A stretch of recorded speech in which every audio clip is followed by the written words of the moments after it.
하나님이 주신 말씀은 누가복음 9장 28절에서 36절까지가 되겠습니다. 우리가 주의 말씀 듣기 위해 모였습니다. 우리의 삶이 넉넉하지만은 않지만, 풍요롭지만은 않지만, 건강하지만은 않지만, 그럼에도 불구하고 우리는 하나님의 사랑과 하나님의 섭리와 하나님의 축복을 믿기에 주님 앞에 나왔습니다. 오늘도 말씀하시고 치료하시고 하나님 위로하시고 하나님 회복시켜 주시옵소서. 감사드리오며 이 모든 말씀 우리 주 예수님의 이름으로 기도하옵나이다. 아멘. 제가 오늘 시작하는 말은 이렇게 하려고 합니다. 역시 여러분 혹시 김치와 파오 차이의 차이에 대해서 들어보셨습니까? 요즘에 중국이 조금 잘 살게 됐다고 뭐든지 다 자기 거래요. 우리가 넷플릭스 시리즈 킹덤 시리즈가 유행해가지고 한국의 갓이 너무 이쁘다 세계에서 막 떠드니까 그 갓이 자기네 거라고 또 그러기질 않나. 여러분 보셨듯이 올림픽 할 때 또 한복을 또 자기 입고 나가가지고 자기네 거라고 또 그러고 그 다음에 이제 김치까지도 자기네 거라고 또 그러는 거예요. 제가 한번 김치하고 비슷한 중국의 음식이 있는데 스촨성에 차오파이라는 게 있대요. 파오차이라는 게 있대요. 그래서 김치와 파오차이가 비슷한 성격이 있는데 그럼에도 불구하고 엄격하게 다르거든요. 혹시 들어보셨어요? 김치와 파오차이의 차이점. 파오차이는요. 쉽게 말하면 배추, 우리나라에 배추도 들어가요. 배추, 겨자, 줄기, 그 다음에 줄콩, 롱빈, 고추, 무, 당근 등을 소금에 절인 채소 제품이라고 합니다. 쉽게 말하면 미국의 피클이나 우리가 먹는 그걸 뭐라고 그러죠? 장아찌? 그 정도에 해당한대요. 그래서 우리가 담그는 김치하고는 다르대요. 김치는 어떻게 하죠? 무와 배추를 사다가 고춧가루, 생강, 마늘, 온갖 무, 양념들을 버무려 가지고 첫 번째로 먼저 소금에 절이고 여기는 비슷해요. 파오차이하고. 근데 두 번째 어떻게 양념을 버무려 가지고 다시 두 번째 발효를 시키죠. 그죠? 그런 걸 가지고 중국은 김치까지도 우리 사람들이 말해 왜 김치를 자기네 것으로 주장하냐. 하나는 옛날에 중국이 아시아를 호령했기 때문에 그 신중화 사상에 의해서 다 자기 거라고 하는 중국 사람이다. 두 번째는 중국 사람들이 사스 이후로 여러분 사스 아시죠? 그죠? 중국에서 일어나가지고 아주 아시아를 크게 겁먹게 했는데 그 사스의 특효약으로 판명된 게 김치잖아요. 김치의 젖산, 유산균 성분이 보통의 우리가 먹는 야구르트보다 훨씬 4배나 많대요. 똑같은 양의 야구르트보다 4배나 많기 때문에 소문이 나니까 갑자기 김치 판매량이 팍 올라가니까 중국에서 야 이것도 내 거야 라고 하기 시작했다는 겁니다. 그런데 김치와 파오차이의 차이점을 제가 한번 찾아봤더니만 단지 중국은 소금에 절이는 채소지만 한국은 2차로 양념을 해서 다시 발효를 시킨다는 거예요. 또 먹는 방법도 다르대요. 우리나라는 김치는요. 김치 국물까지 다 먹어요. 여러분 김치찌개 좋아하세요? 아마 제가 우리 집사람하고 김치찌개 좋아하는 사람 없을 거예요. 그래서 저도 덕분에 김치찌개 아주 잘 먹게 됐죠. 국물까지 다 먹지만 이 파오차이는 절대로 국물을 먹지 않는다고 합니다. 그 다음에 더 중요한 차이점은요. 김치는 1차로 소금에 절이고 2차로 가진 양념을 버무려서 어떻게 하죠? 발효를 시키잖아요. 그죠? 그래서 한국 사람이 김치를 너무 중요하게 여기기 때문에 우리 베드로 목사님을 저하고 잠깐 일했던 지금도 생각나는 김치 냉장고. 한국에만 있는 문화라는 거예요. 김치 냉장고가 있는 나라는 없다는 거예요. 한국에만 있대. 그만큼 김치가 한국적이라는 거죠. 그래서 2차를 발효를 시켜서 맛이 조금씩 시간이 흐르면서 변화된대요. 그렇지만 중국의 파오차이는요. 한번 소금에 절여서 발효시킨 다음에는 맛이 변하지 않는 것을 최고의 맛이라고 알려주고 인정한다는 겁니다. 제가 왜 이 이야기를 하냐면요. 오늘 우리가 기도하는 교회 첫 번째 시리즈로 기도의 유익에 대해서 나누려고 하는데 저는 중학교 때 제가 약간 철이 들었을 때 야, 하나님께 기도하면 하나님이 뭐든지 다 들어주셔. 그러니까 기도해봐. 그래서 저는 아주 우스운 것까지 사소한 것까지 기도하면서 기도의 맛을 보기 시작했어요. 그 중에 대표적인 예가 제가 뺑뺑이를 돌려가지고 우리 동네로 이사온 동국대학교, 사범대학교, 부속 중학교하고 고등학교를 제가 나왔어요. 그래가지고 이 4월 초파일이 되면 얘네들이요 연등회를 하는 거예요. 연등회를 종로이가에서 시작해가지고 여의도 광장이 시작해가지고 종로이가까지 추우면 끄셔도 돼요. 그 거리 행진을 하는 거예요. 거리 행진. 그럼 이게 꼭 주일날 하는 거예요. 주일날. 그리고 또 고등학교 때는요 단축 마라톤이라고 해서 2km 단축 마라톤을 했어요. 그런데 이것도 꼭 주일날 해요. 그래서 제가 하나님께 한번 기도했죠. 하나님, 이거 주일날을 자꾸 범하는데 하나님 주일날 안 범하게 좀 다른 날에 하게 해주세요. 그랬더니만 경찰서에서 허가를 안 내줘가지고 주일날 못하게 된 거예요. 그러니까 아무도 몰랐지만 저는 속으로 웃었죠. 야, 하나님이 이 작은 몇천 명이 되는 고등학생 가운데 몇 명이 기도했을지 모르지만 몇 명이 그리스도인이 기도했을지 모르지만 이 나의 작은 자의 기도를 들으시고 하나님이 응답해 주셨구나. 기도의 재미에 빠지면요. 기도의 응답의 재미에 빠지면 기도하지 말라고 해도 기도하게 돼요. 네. 사소한 것도 기도하게 돼요.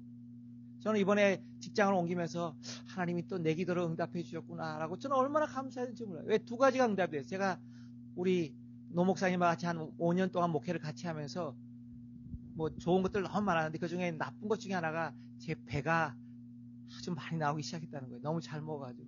제가 주일날은 보통 특별히 이 음식이 잘 나오니까 보통 때 한 2배를 먹으니까 이게 우리 동생도 배가 좀 나왔는데 그러더라고요. 갑자기 많이 먹으면 배가 나온대요.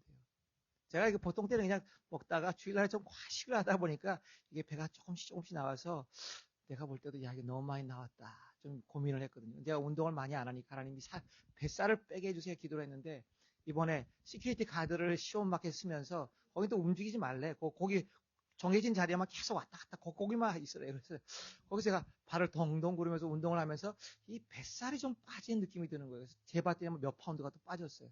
할렐루야. 하나님 또 내 기도를 들어주셨구나. 두 번째는 또 제가 기도할 시간이 없었잖아요. 아마도 제가 이제 혼자 성경만 읽고 연구하다가 잡을 가지게 되니까 기도할 시간이 많이 줄더라고요. 또 집에 와서 또 쉬고 뭐 애들 보고 그러니까 기도 시간이 줄었는데 하나님 이 목사가 기도 안 하면 어떻게 됩니까? 하나님 기도하는 시간을 주세요. 계속 기도했는데 여기 마켓은 주로 우리 점장님, 지점장님을 비롯해서 모든 여성들이 다 물건을 움직여요. 남자들은 보니까 왔다 갔다 해. 별로 하는 게 없어요. 저도 마찬가지예요. 왔다 갔다 하면서 그냥 사람들만 잘 살피면 되는 거예요. 그래서 이 시간은 하나님 나에게 기도하라고 주신 시간이다. 그래서 이제 시큰 기도하는 거예요. 뭐 내가 마스크 쓰고 선글라스 끼고 있으면 누가 보겠어요. 내 입이 열리는 것도 안 열리는 것도 안 보이니까 나는 시큰 기도하는 거예요. 최소한 2시간, 3시간 이상 기도하는 거예요. 그 다음에 이제 다른 일들을 보는 거예요. 할렐루야. 하나님 내 기도를 또 들어주셨구나. 그래서 여러분 환경과 처지는 달라도 내 상황은 달라도 내 기도를 들어주시는 하나님은 동일하시고 내 작은 신음소리에도 응답하시는 하나님은 동일하시고 긍휼이 많으신 분이라는 거지요. 제가 오늘 김치와 파우차 얘기를 왜 했냐면 오늘 우리가 배울 기도의 유익은요. 우리가 처음에 기도하기 시작하면 사소한 것들을 기도하기 시작합니다. 그렇죠? 내 삶의 문제부터 내 가정의 어려움부터 내 자녀의 문제부터 내 비즈니스의 어려움부터 내 건강의 문제부터 그런데 우리가 계속해서 기도하게 되면 그 기도의 내용과 기도의 질이 바뀌어진다는 거예요. 마치 파우차이가 아무리 자기가 김치를 앞선다고 자기가 김치를 대표한다 큰 소리를 쳐도 거기는 소금에 절인 것밖에 없었으니까 더 깊은 맛이 날 수 없지만 한국은 첫 번째로 배추와 물을 소금에 다 절인 다음에 다시 과진 양념을 다 버무려서 2차로 발효를 시키기 때문에 시간이 지나면 지날수록 김치가 익으면 익을수록 어떻게 돼요? 감히 단순히 그 소금에 절인 파우차이가 따라올 수 없는 깊은 맛을 바로 우리 김치가 낸다는 겁니다. 그리고 파우차이가 따라올 수 없는 바로 이 젖산, 유산균을 바로 그렇게 많이 함유하기 때문에 현대인의 건강에 꼭 필요한 소울푸드, 건강식이 되었다는 거죠. 그래서 몇 년 전에 우리 타임지에서 선정한 세계에서 여러분들이 꼭 먹어야 할 그 순번 안에 드는 건강식품 중에 김치가 선택된 적이 있었죠. 왜? 김치는 1차 발효로 만족하지 않고 2차 발효를 거치면서 더 깊은 맛으로 숙성되어 들어가기 때문이라는 겁니다. 여러분, 다른 종교, 예수 안 믿는 사람들도 기도는 합니다. 그렇죠? 근데 우리 기도가 그들과 다른 것은 뭡니까? 찾아보니까요, 우리가 기도를 정의할 때는 이렇게 정의해요. 하나님과의 대화다. It is communication with God. 하나님과의 대화다. 살아계신 하나님과의 대화다. 하나님이 누구십니까? 만유의 주지 아니십니까? 만왕의 왕 아니십니까? 우리의 구세주 아니십니까? 그분과 대화하는데 어떻게 감히 함부로 대화할 수 있겠습니까? 처음에 멋모르고 제가 어린 시절에 주님 이거를 사주세요. 이게 필요해라고 기도했지만 내가 계속해서 기도하다 보니 어떻게 내가 그런 기도만 할 수 있겠습니까? 이제는 하나님의 영광을 위해 살게 해주세요. 하나님 저 선교지에 복음 미친 거 되게 해주세요. 선교사들 하나님 축복해 주세요. 그 사역을 하나님 필요한 일꾼들을 붙여주세요. 라고 기도하지 않겠습니까? 그렇죠. 바로 그겁니다. 우리가 기도하게 되면 계속해서 기도하게 되면 우리의 기도가 점점 더 깊어지면서 더 넓어지면서 하나님이 기뻐하시는 기도를 드리게 된다는 것입니다. 자, 교재로 들어가 볼까요? 기도의 유익. 자, 기도의 목표는 그래서 성공보다 성숙에 있습니다. 성공이라는 것은 내가 원하는 목표를 달성하기 위해서 기도하는 것이 아니라는 겁니다. 그것도 필요하죠. 그건 절대 뭐라고 그러시지 않습니다. 하나님은 기도하라고 하십니다. 그런데 기도하다 보면 바뀐다는 거죠. 제가 여기 질문을 달아놨죠. 기도하면 모든 일이 만사형통할까요? 그렇지 않습니다. 응답은 많이 받지만 그러면 기도하는 사람이 기도 안 하는 사람보다 일이 더 잘 풀릴까요? 그렇지만은 않습니다. 왜? 하나님은 공의로우신 분이기 때문에. 아무리 열심히 기도해도 우리 삶의 문제는 없어지지가 않습니다. 한 문제를 해결하면 또 다른 문제가 생깁니다. 그렇죠? 그래서 어떤 교수님이 이렇게 고백했어요. 기도하면서 얻은 최고의 축복은 일이 잘 풀리는 것이 아니라 기도하기 전과 기도한 이후에 바로 내가 바뀌어 있더라는 것입니다. 그렇죠? 여러분의 기도가 이제 이런 기도를 향하시기를 원합니다. 이런 기도의 맛을 보시기를 원합니다. 이런 기도를 통해서 하나님을 기쁘시게 하는 기도가 되기를 원합니다. 기도의 유익 7가지를 적어놨어요. 거기 한번 보세요. 첫 번째, 하나님과 가까워집니다. 그래요. 기도는 하나님과 대화예요. 그래서 하나님은 오픈하셨어요. 무슨 제목이든지 무엇이든지 다 기도해도 돼. 네, 바로 하나님과 대화하기 때문이에요. 대화는 시작되어야 하니까. 처음에 갓난아이가 부모한테 무슨 대화를 합니까? 엄마 졌죠? 나 똥 누고 싶어. 나 기저귀가 꽉 찼어. 그거 아닙니까? 맞아요. 그걸로 시작해도 돼요. 그러나 점점 기도하면 기도할수록 우리는 누구와 가까워진다고요? 하늘아버지와 가까워지게 돼 있다는 겁니다. 이게 바로 가장 중요한 유익입니다. 두 번째, 기도하면 어떻게 됩니까? 우리의 마음에 근심을 덜어주고 주님의 평화를 경험하게 합니다. 그래서 빌립보 4장 6절에는 아무것도 염려하지 말고 오직 모든 일에 기도와 간구로 너희 구할 것을 감사함으로 하나님께 하리라. 예, 근심, 걱정, 온갖 마음이 무거운 사람들 기도하면서 하나님의 평화 안에 들어가게 된다는 겁니다. 그 다음에 세 번째, 기도하면요, 감사의 영을 점점 더 많이 가지게 됩니다. 감사하기 전에 있었던 삶에서 느꼈던 분노와 쓰라림과 질투로 얼룩진 이 마음들이 다 가라앉게 되면서 감사의 영이 내 마음을 지배하게 된다는 겁니다. 왜죠? 정직한 기도, 바른 기도에는 반드시 찬양과 감사가 들어가 있기 때문이라는 것입니다. 그렇죠? 그 다음에 네 번째, 기도의 초점이 처음엔 나 자신에게서 시작됐다가 이제는 타인과 이웃에게로 향하게 된다는 것입니다. 건강한 기도는 내 소원을 이뤄달라고만 기도하는 것이 아니라 이웃의 필요, 하나님의 나라를 위해서 기도하게 된다는 것입니다. 제가 팬데믹 때문에 너무 힘들었는데 집에만 갇혀 있으니까 그때 하나 생긴 좋은 습관이 있어요. 세계를 위해서 기도하게 됐어요. 교회마에서 기도하니까 좀 답답하더라고요. 팬데믹 때 제가 세계를 위해서 기도하게 됐어요. 전 세계를 누비면서 기도하게 됐어요. 지금 마켓에서 일할 때 전 세계를 누비며 기도해요.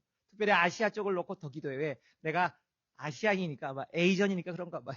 남미를 위해서도 기도하고, 아프리카를 위해서도 기도하고, 유럽을 위해서도 기도하고, 예, 태평양과 도서지역을 위해서도 기도하지만, 특별히 미국과 한국이 하나님의 세계 선교를 감당하는 마지막 나라로 사명 감당하기도 기도하지만, 아시아를 위해서 더 많이 기도하게 되더라고요. 아마 내가 에이전이 돼서 그런가 봐요. 어쩔 수 없는 것 같아요. 기도하게 됐어요. 그 다음에 하나님의 뜻과 생각과 계획에 초점을 맞추게 됩니다. 처음에 내 뜻이었어요. 내 생각이었어요. 내 뜻을 관철시켜달라고 하나님께 울부짖으며 기도했어요. 시간이 지나니까 그게 아무것도 아닌 걸 알았어요. 이제는 하나님의 뜻, 하나님의 계획, 하나님의 원하시는 방향, 플랜이 뭔가 거기에 초점을 맞추게 된다는 거예요. 기도하면 이렇게 변화가 돼요. 여섯 번째, 기도의 여섯 번째는 유혹을 이겨 범죄하지 않게 합니다. 예, 제가 마켓에 가서 항상 기도, 하나님 오늘 큰일이 없게 해주세요. 저는 시큐리티 가드 한 지 얼마 안 됐어요. 하나님 어떤 엄청난 도둑놈이면 저는 못 막아요. 하나님 알아서 하세요. 맨날 그 기도하는 거예요. 그러면서 기도하면서 항상 문제가 어디 생기냐면 이 손님들이 많이 와 줄을 세워요. 줄을 시온마켓 지금 손님이 많잖아요. 주말이 되면 정신이 없는데 줄을 세우면 그분들 중에서 불평하는 사람들이 꼭 생겨요. 그래서 지난번에 기도했는데 그분이 안 그래 아니야 다를까 자기 마음에 안 든다가 다른 사람이 줄 안 서고 쎄치겠다고 그분 때문에 자기도 못 쓰겠다가 막 컴플레인 하더라고요. 그래서 주여 범죄하지 않게 해주세요. 기도했던 그 힘으로 내가 이기는구나 그런 생각을 했어요. 또 마지막으로 일곱 번째 유익이 기도는 우리 삶에 기적을 가져옵니다. 미국은 원래 크리스찬 국가로 출발했잖아요. 그죠? 그래서 이 기도에서 응답받은 기적의 역사가 너무 많아요. 책으로 쓰면요. 책을 10권도 더 넘을 정도로 그렇게 개개인이 응답받은 역사가 많아요. 죽어가던 사람이 일어나는 것. 예. 호흡이 끊어진 사람이 다시 살아나는 것. 예. 병이 고쳐진 것. 기적이 너무너무 많아요. 그래서 우리 삶의 기도는 기적, 미러클을 가져옵니다. 이게 바로 기도의 유익이라는 겁니다. 오늘은 특별히 누가복음을 통해서 기도에 대해 살펴보기를 원합니다. 교재를 보시면 됩니다. 누가복음 특별히 기도의 책이에요. 왜 기도의 책이냐면요. 기도하다 또는 기도라는 단어, 즉 프로시케와 프로시코마이라는 용어가 성경 전체, 신약 성경 전체 중에서 누가복음과 사도행전의 저자가 같잖아요. 합치면 약 40%에 해당할 정도로 그렇게 기도하다라는 단어, 기도라는 단어가 많이 쓰였다는 거예요. 두 번째로도 중요한 것은 뭐냐면 누가복음은 복음서니까 예수님의 생애를 다루고 있는데 생애와 가르침을 다루고 있는데 누가복음은 시종여일 예수님을 기도의 사람으로 조명하고 증언해주고 있다는 거예요. 거기 보세요. 다른 복음서에는 없지만 예수님은 이 누가복음에 세례 받으실 때 기도하셨다고 나와요. 예수도 세례를 받으시고 기도하실 때 하늘이 열리며 그렇죠. 또 12사도들을 선택하시기 전에 밤새도록 기도하셨다고 나와요. 누가복음 6장 12절에. 또 베드로의 유명한 신앙 고백이 있기 전에도 예수님은 기도하고 나서 지자들과 대화하셨다고 그래요. 그 다음에 그 모양이 변화하신 오늘 보면 변화산에서도 반드시 기도하고 계셨는데 그 변화산의 역사가 일어났다는 거예요. 변모의 역사가 일어났다는. 그 다음에 다섯 번째 보면 70인의 선교사를 파송하시고 돌아와서 보고할 때에도 기뻐하시며 성령으로 기뻐하시며 하늘아버지께 천지의 주제이신 아버지여라고 감사 기도를 드리셨다는 거예요. 여섯 번째, 주기도문을 가르쳐달라는, 기도를 가르쳐달라는, 결국 우리한테는 주기도문이라면 쉽게 이해가 되죠. 기도를 가르쳐달라는 제자들에게도 기도를 마친 직후에 제자들에게 이 질문을 받고 주기도문을 가르치셨다는 거예요. 우리가 잘 아는 것처럼 십자가를 지시기 전 가장 처절했던 마지막 기도의 현장에서도 주님은 습관을 따라 감람산에 와서 기도하셨다는 거죠. 그래서 땀방울이 어떻게 된다고요? 핏방울이 될 정도로 기도하셨다고 되어 있죠.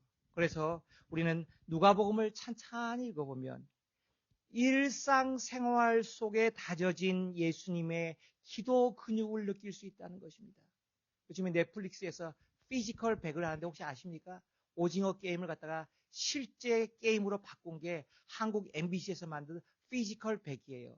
한국에 낸도라 하는 몸 짱인 사람들 다 불러 모아가지고 게임을 해가지고 하나씩 떨어뜨려가지고 최우 승자에게 3억 원을 줘요.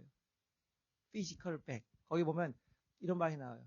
몸은 거짓말을 안 한다.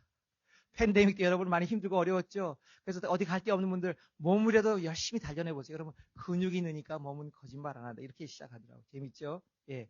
여기서 우리가 평소에 단련된 예수님의 기도 근육, 평소에 단련된 예수님의 경건의 근육을 우리가 느끼고 볼 수 있다는 것입니다.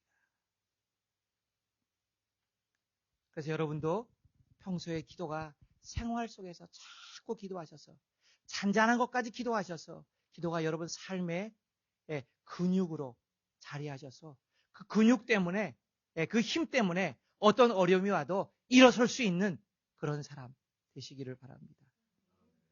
세 번째로요. 기도는 궁극적으로 오늘 우리가 다룰 것은 뭐냐면 나를 변화시켜 준다는 거예요. 기도의 유익은요. 우리 베드로님께서 그런 말씀하셨죠. 기도는 뭡니까? 내가 죽는 거예요. 처음엔 그 말이 이해가 안 됐어요. 기도가 내가 죽고 내가 기도하는데 근데 지나고 보니까 내가 죽어가고 있더라고요. 내 육이 죽어가고 있더라고요. 그래서 기도 많이 하고 기도에 많은 은사를 가졌고 기도에 능력을 가졌다는 분도 정말 기도하는 분은 점점 목소리가 작아져요. 왜? 하나님 다 아시는데. 내가 죽었는데 왜 내가 목소리를 높이게 됩니까? 하나님이 아시는데. 그렇게 된다는 거예요. 그래서 기도는 궁극적으로 나를 변화시켜서 우리 나사렛 교단에서 목표로 하고 있는 거룩한 삶, 성화의 삶을 완성해 주는 것이 영화의 삶을 완성해 주는 것이 바로 하나님과 교제하는 기도의 그 깊은 교제라는 것입니다. 제가 이런 말씀을 적어놨죠. 누가복음 11장 13절에 너희가 악할지라도 좋은 것을 자식에게 줄 줄 알거든 하물며 너희 하늘 아버지께서 구하는 자에게 성령을 주시지 않겠느냐 하시니라. 이 말씀은요. 누가복음 11장에서 기도에 대한 가르침을 줘요. 밤중에 찾아온 친구. 한밤중에 찾아왔어요. 가족들이 다 누워 자고 있어요. 그래서 안 주려고 했어요. 그런데 밤 자꾸 괴롭히니까 그 간청함 때문에 응답하신다고 그러면서 하물며 너희 하늘아버지께서 그 간청함을 따라서 응답해 주시지 않겠느냐? 그러면서 구하라, 찾으라, 두드리라. 그러면 하나님이 주신다고 약속하고 있어요. 그 다음에 나온 말씀이 바로 뭐냐면 너희가 구하는 길은 구하는데 이왕이면 성령 받기를 구해라. 왜? 성령 받으면 그 사람의 삶의 인격이 변하게 되니까. 우리가 한국교회가 어렸을 시절에는 성령의 은사를 자랑했어요. 아시잖아요. 얼마나 뛰어나고 탁월하고 잠이 안 오잖아요. 한번 받으면. 그죠? 근데 그게 다 세월이 지나니까 아무것도 아니에요. 그보다 더 중요한 것은 성령을 따라 동행하는 인격적인 삶. 바로 그거잖아요. 네, 그거잖아요. 그래서 결국 기도는 우리를 성령 받게 하고 성령을 받은 우리는 하나님을 닮아서 변화된 인격체로 살게 한다는 것이죠. 자, 오늘 본문으로 들어가게 보겠습니다. 오늘 본문을 저는 세 가지 제목으로 나눴습니다. 첫 번째, 기도의 사람은요, 온전한 하늘 영광의 모습, 장래 미래에서 내가 누릴 하늘나라의 영광의 모습으로 변하게 만들어줍니다. 그 변화된 모습을 옷 입을 수 있게 합니다. 누가복음 9장 28절과 29절. 이 말씀을 하신 후 8일쯤 되어 예수께서 베드로와 요한과 야고보를 데리고 기도하시러 산에 올라가사 기도하실 때 용모가 변화되고 그 옷이 휘어져 광채가 나더라. 그렇습니다. 여기서는 예수님이 기도하시러 산에 올라가셨어요. 우리가 사람이 혼자 안 가고 여러 명이 가면 기도하러 산에 갔지만 다른 얘기할 수 있잖아요. 예수님은 기도하시러 산에 가셨고 바로 그 다음 절에 기도하실 때 어떤 역사가 일어났다고요? 용모가 변했어요. 예수님이 영광의 광채를 다시 입게 되신 거예요. 예, 옷이 휘어져 광채가 난다고 하는 거예요. 우리가 실제로 기도하게 될 때, 기도에 깊이 몰입하게 될 때, 기도의 은혜 속에서 내 자아가 죽게 될 때, 장차 있게 될 이 영광의 모습, 거룩한 모습을 덧입게 된다는 것입니다. 그러므로 그리스도인의 목표는요, 하나님의 아들의 형상을 본받는 건데, 이건 우리 인간의 노력이나 인간의 의지로는 되지 않아요.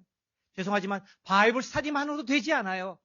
왜 하나님의 말씀을 강조하지만 하나님의 은혜가 임해야 돼요. 바로 그 기도할 때 임하는 하나님의 은혜가 넘쳐나야 된다는 거예요. 그래서 성령 받기 전과 성령 받은 후에 우리 12 제자들의 모습은 하늘과 땅 차이지 않습니까? 복음서에 나타나는 12 사도들과 사도행전에 나타나는 12 사도들의 모습 다르잖아요. 저희 어머님도 기도하는 분이셨어요. 그래서 마지막에 장로교 교인이셨지만 바로 제가 볼 때는 나사렛에서 강조하는 성화의 은혜를 받고 돌아가신 것 같았어요. 제가 가끔씩 말씀 나누죠. 기도를 열심히 하니까 교회 부흥회 목사님이 찾아서 부흥강사님이 오셨는데 다른 분들은 안 받는데 우리 어머니만 엄청나게 그때 은혜를 받은 거예요. 그러면서 집에 오셔가지고 하나님이 회개의 영이 임해가지고 회개 안 했다는 얘기예요. 회개 다 하셨는데 갑자기 천사가 나타나가지고 우리 어머니의 그 죄 지은 걸 스크린처럼 하나씩 하나씩 착착착 옛날에 슬라이드처럼 다 넘기시면서 다 사해 주시더라는 거예요. 그래서 이제 하나님 앞에 완전 성화가 돼서 저는 하나님께 갔다 그렇게 믿어요. 우리 어머니 그 고백을 하셨으니까. 네. 그래서 성화의 은혜도요, 내가 하는 게 아니에요. 걱정하지 마세요. 기도 계속 해보세요. 사소한 것부터 기도해보세요. 내 마음에 아직도 용서하지 못하는 미운 사람부터 기도해보세요. 일이 힘들 때 하면 그 일을 놓고 기도해보세요. 내가 새롭게 시작할 그 일에 대해서 한번 기도해보세요. 기도하면 여러분 하나님의 은혜가 임해요. 성화의 은혜가 자동적으로 묻어나요. 왜? 세상에 거룩하신 분은 완전히 거룩하신 분은 하나님 한 분밖에 없잖아요. 그 하나님과 만났는데 내 몸에 때가 남아있겠어요? 자꾸 떨어져 나갈 거 아니에요, 그죠? 처음에 얼마나 많이 묻은지는 중요하지 않아요. 자꾸 주님을 만나보세요. 네, 때가 하나씩 벗겨져 나가요. 그래서 기도의 사람은 온전한 하늘 영광의 모습을 입을 수 있습니다. 두 번째, 기도의 사람은요, 고난과 하늘 영광이 동일하다는 것을 깨닫게 됩니다. 제가 시간이 없어서 제가 읽어요. 누가복음 9장 30절 31절. 문득 두 사람이 예수와 함께 말하는 이는 모세와 엘리야라. 영광 중에 나타나서 장차 예수께서 예루살렘에서 별세하실 것을 말할세. 바로 요 전에 본문이 뭐냐면 누가복음에서 너희가 나를 누구라고 하느냐라는 메시지를 예수님이 던져요. 그러니까 세례 요한입니다. 선지자 중에 하나라. 근데 베드로가 하나님의 그리스도 신이다. 이렇게 고백을 하죠. 그 다음에 예수님이 하신 말씀이 바로 내가 십자가를 지고 고난을 받을 거야. 죽었다 살아날 거야. 그리고 너희들도 뭐 해야 된다고요? 십자가를 져야 돼. 자기 목숨을 내놓은 사람이 잃을 것이고 자기 목숨을 구원까지 하는 사람은 잃을 거고 자기 목숨을 잃는 사람은 구원할 거야. 라고 말씀하셨거든요. 이때부터 제자들이 이제 컨퓨즈가 되기 시작했어요. 주님 따른다는 것은 내가 영광을 바라보고 따라왔는데 주님은 고난길을 이야기하시네. 바로 그 다음에 나온 본문이 바로 이 본문이에요. 야, 이 영광은 하늘 영광은 십자가의 고난과 같은 거야. 십자가의 고난을 통과한 사람이 진정한 하늘 영광이 들어가는 거야. 라고 하는 것을 구약을 대표하는 두 인물 모세와 엘리야를 통해서 다시 한번 확증시켜주고 계시다는 것입니다. 비로소 제자들은 지금 당장 깨닫지 못했지만 기도할 때 바로 하늘의 영광은 하늘의 십자가를 지는 것과 이 땅의 십자가를 지는 것과 같아. 이 땅의 십자가를 진 사람만이 하늘의 영광에 들어갈 수 있어 라는 걸 깨달았다는 거지요. 그게 바로 모세와 엘리야가 나타나서 예수께서 장차 별세하실 것을 십자가를 지고 죽으실 것을 가르치시는 그 본문이 기록되어 있는 것을 깨달았다는 것입니다. 그러므로 마귀의 유혹은요, 십자가와 영광을 분리합니다. 꼭 기억하셔야 돼요. 사람이기 때문에 우리는 십자가를 안 지고 영광만을 추구하려는 마음이 있어요. 그죠? 그게 없으면 사람이 아니에요. 그런데 그래서 마귀는 그걸 계속해서 유혹을 해요. 야, 너 뭐 꼭 십자가를 치냐? 그냥 영광의 자리만 가지. 아니에요. 십자가와 영광은 함께 연결된다는 것입니다. 그래서 우리가 미국의 유명한 초창기의 파이오니어 중에 한 사람이 말했던 No cross, no crown. No cross, no crown. 예, 십자가 없는 사람은 영광도 없습니다. 예수님이 통과한 공생의 사역을 시작하기 전에 첫 번째 테스트가 뭐였죠? 3가지 시험이었죠. 돌로 떡을 만들라. 성전 꼭대기에서 뛰어내리라. 세상 만국의 권위와 영광을 보여주면서 내게 절하라. 다 뭐냐면 영광의 자리였다는 거죠. 근데 그 영광을 주님이 택하실 수 있지만 십자가 없는 영광의 길을 가지 않기로 선언하신 것이 바로 3가지 시험을 이기신 예수님의 승리의 사건이었다는 것입니다. 그래서 기도하는 사람은요, 내 육이 자꾸 영광만 쫓으려고 하는데 비로소 십자가의 고난과 영광은 같은 것이라는 것을 깨닫게 된다는 것입니다. 3 번째, 기도하는 사람이 결국 깨닫는 것은 뭐냐면 분명한 하나님의 뜻을 확인받게 됩니다. 확인받게 됩니다. 누가복음 9장 34절 35절입니다. 이 말할 즈음에 구름이 와서 그들을 덮는지라 구름 속으로 들어갈 때 그들이 무서워하더니 구름 속에서 소리가 나서 이르되 이는 나의 아들고 택함을 받은 자니 너희는 그의 말을 들으라 하고, 제자들이 약간의 컨퓨즈가 있었을 텐데 마지막으로 구름 속에서, 구름은 하나님의 임재를 상징하는데 구름 속에서 하나님의 음성이 들리기를 저는 내 사랑하는 아들이고 내가 택한 사람이니까 그의 말을 들어야 돼. 그의 말은 100% 옳아 라고 확증해 주셨다고 하는 것입니다. 여러분, 기도하는 사람이 받는 축복 중에 하나가 뭡니까? 우리가 어떤 일을 결정할 때 하나님의 뜻인지 아닌지 긴가민가 할 때가 있지 않습니까? 근데 기도를 계속해서 하다 보면 하나님은 어떤 방법, 어떤 경로, 누구를 통해서 가니 그것이 하나님의 뜻인지 아닌지를 분명하게 응답해 주신다는 것입니다. 이것이 바로 기도하는 사람만이 누릴 수 있는 축복이라는 것입니다. 저는 중요한 결정의 순간이 되면 저는 잘 결정을 못하니까, 마음이 약하니까, 또 지혜롭지 못하니까 기도해요. 계속 기도해요. 그럼 하나님께서 내 기도를 들으셔가지고 어떤 제가 잘 알지 못하는 사람이 갑자기 나타나가지고 야, 이거는 이런 거야, 이거는 이래서 아니야 라고 말해주고 하는 거예요. 야, 신기하다, 신기하다. 이게 바로 기도하는 사람이 받는 축복이라는 것입니다.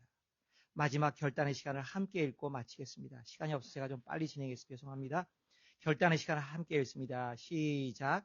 그리스도인의 뜻은 작은 그리스도를 가르칩니다. 예, IAN이 전미사 IAN이 붙었죠. 그리스도를 가리킴으로 하나님의 아들로서 아무것도 부족할 것, 아쉬울 것 없는 분께서 기도의 습관을 쫓아 산에 오르시고 때마다 일이 있을 때마다 기도하신 것은 주님의 제자인 우리에게 기도의 본 마들을 도전하시기 위함입니다.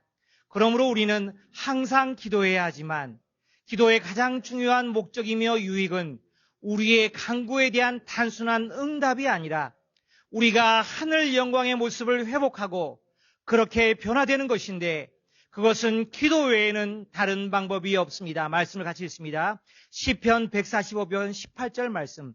여호와께서는 자기에게 간구하는 모든 자, 곧 진실하게 간구하는 모든 자에게 가까이 하시는도다. 기도할 때 주님이 가까이 오십니다. 진리 안에서 기도할 때 주님이 내 음성을 들으십니다. 기도하겠습니다. 함께 1분간만 기도합니다. 하나님 아버지 감사합니다. 우리가 오늘 하나님 기도의 유익에 대해서 배웠습니다. 마지막 때를 살아가는 우리가 하나님 기도할 제목들이 너무나 많습니다.